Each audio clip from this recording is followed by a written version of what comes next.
Okay, today we're looking at taking the square root of variable expressions. So when variables become involved, we end up with a little bit of a problem. Here's what I want you to do. I want you to try to simplify as many of these roots as possible. Some of them might just be whole numbers. Some of them might be whole numbers with still a root there. Just try to simplify as many of them as possible. Skip G though. So do as many of them as you can, A through F, pause, and then come back. Okay, so the square root of 9 is just 3.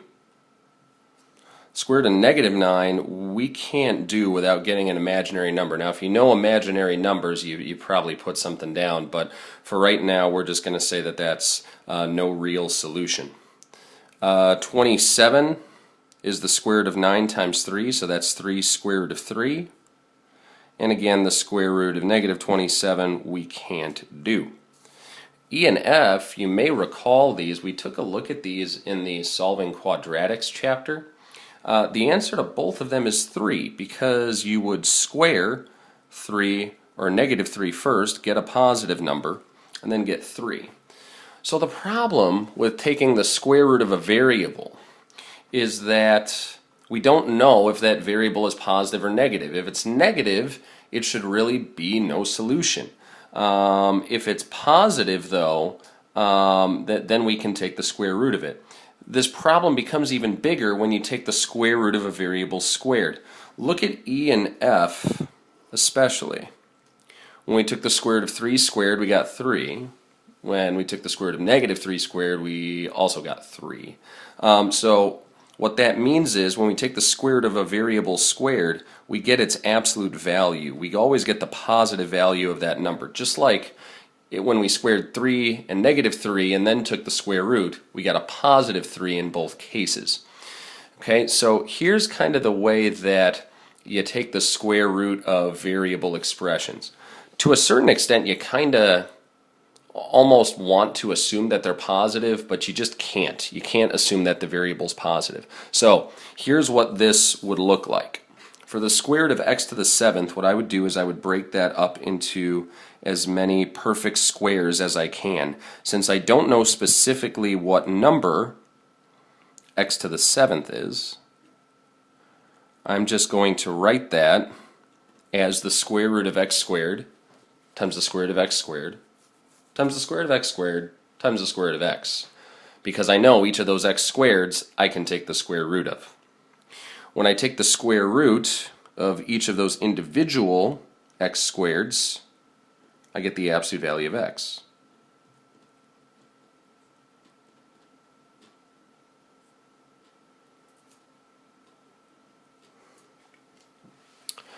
So that's what I get. I actually get a bunch of absolute values out there, which I can also write this as the absolute value of x cubed times the square root of x.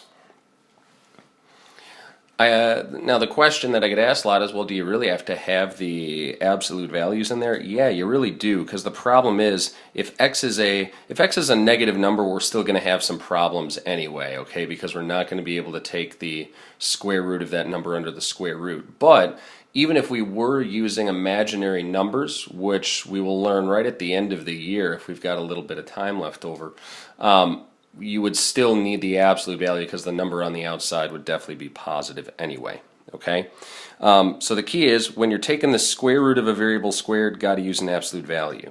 Okay, all of the rest of the rules follow. You can't have roots and denominators, and you can't have any perfect squares left. So basically, if you've got a variable with an exponent bigger than 2, yeah, guess what? You're going to have to break it down a little bit further. Okay, so for B, we're going to look at 2 different ways that you could break this up. Option 1 is to break up that y to the 7th into 3y squareds and a square and just a regular y. That gets us absolute value of y cubed times the square root of x times the square root of y over the square root of y, and then our y's cancel. So we get the absolute value of y cubed times the square root of x.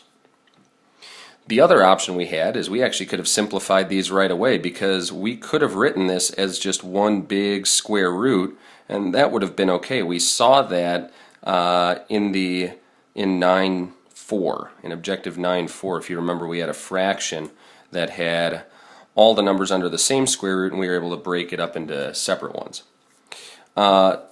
And then this would have allowed us to simplify y to the 7th over y right off the bat. And if we break it up the same way, we would have gotten to the exact same answer.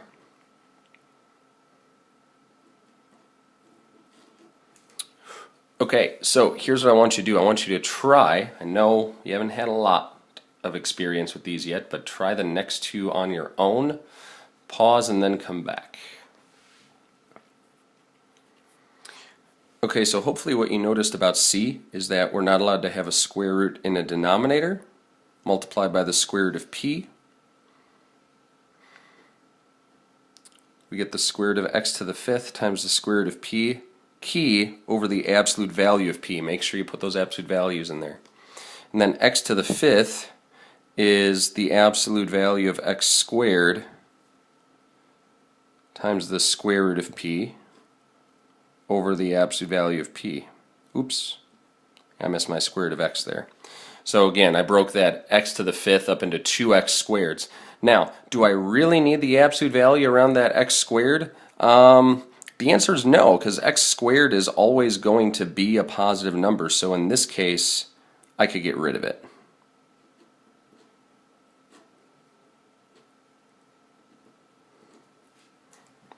And that would be my final answer.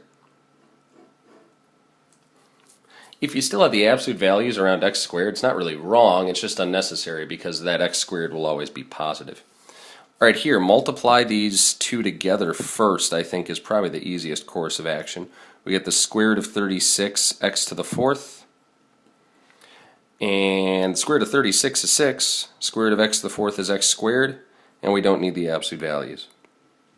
So hopefully you did that one the easy way. If you broke down square root of 18 first, you still should have ended up in the same spot. That's it for this one. We'll try a practice problem to start class tomorrow to kind of see how you're doing with this. This is a little more abstract than some of the much more numerical stuff we've been doing so far, so hopefully this went okay.